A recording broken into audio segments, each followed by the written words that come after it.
আজকে ভিডিওতে রায়মাটির প্রশ্নবিদরা 2024-এর ষষ্ঠ শ্রেণী পরিবেশ ও বিজ্ঞান বিষয়ে প্রথম পর্যায়ক্রমিক মূল্যায়নে যে 8 নম্বর প্রশ্ন সেটটি রয়েছে, অর্থাৎ Ghatal Vidyasagar high school HS বিদ্যালয় সমস্ত প্রশ্নের উত্তরগুলি করব। তার আগে তোমরা কেউ যদি আমার চ্যানেলে নতুন হয়ে থাকো তাহলে চ্যানেলটি অবশ্যই সাবস্ক্রাইব করে নেবে।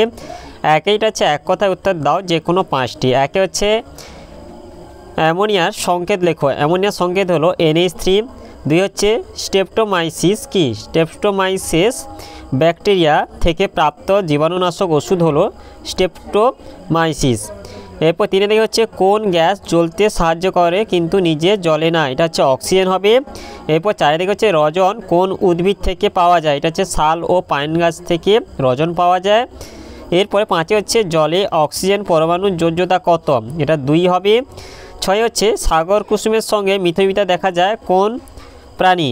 এটা হবে ক্লাউন মাছ এবং সন্ন্যাসী কাঁকড়ার। এরপর 2 দিকে হচ্ছে শূন্যস্থান পূরণ করো যে কোনো 4টি।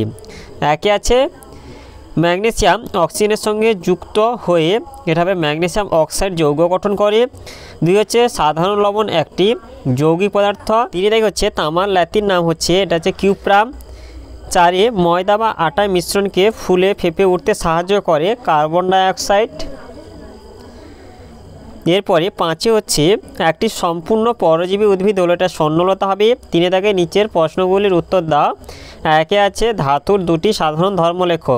একে হচ্ছে ধাতু সাধারণ অবস্থায় কঠিন হয়। 2 হচ্ছে ধাতু ধাতব ঔজ্জ্বল্য আছে। 2 হচ্ছে ভিটামিন ডি এর উৎসগুলি লেখো এবং এই ভিটামিনের কাজ কি? ভিটামিন ডি এর উৎসগুলি হলো কড, হাঙর প্রভৃতি সামুদ্রিক মাছের যকৃৎ থেকে প্রাপ্ত তেলে প্রচুর পরিমাণে ভিটামিন ডি থাকে।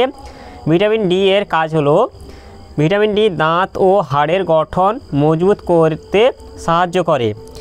এরপরে 3 দিকে হচ্ছে নিচের কোনগুলি ভৌত পরিবর্তন এবং কোনগুলি রাসায়নিক পরিবর্তন লেখো। এতে আছে লোহা থেকে চুম্বক তৈরি, এটা হচ্ছে ভৌত পরিবর্তন। এবার বিতে আছে গাছের পাতা রং পাল্টে যাওয়া, এটা হচ্ছে রাসায়নিক পরিবর্তন। শীতে হচ্ছে দুধ থেকে দই তৈরি, এটা হচ্ছে রাসায়নিক পরিবর্তন।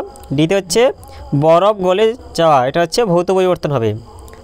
তাহলে আজকে ভিডিওতে আমরা ষষ্ঠ শ্রেণীর পরিবেশ বিজ্ঞান বিষয়ে যে 8 দাগে Ghatal Vidyasagar high school HS এই বিদ্যালয়ের সমস্ত প্রশ্নের উত্তরগুলি শেষ করলাম। আর তোমরা কেউ যদি আমার চ্যানেলটা এখনও সাবস্ক্রাইব করে রাখোনি তাহলে চ্যানেলটা অবশ্যই সাবস্ক্রাইব করে নেবে।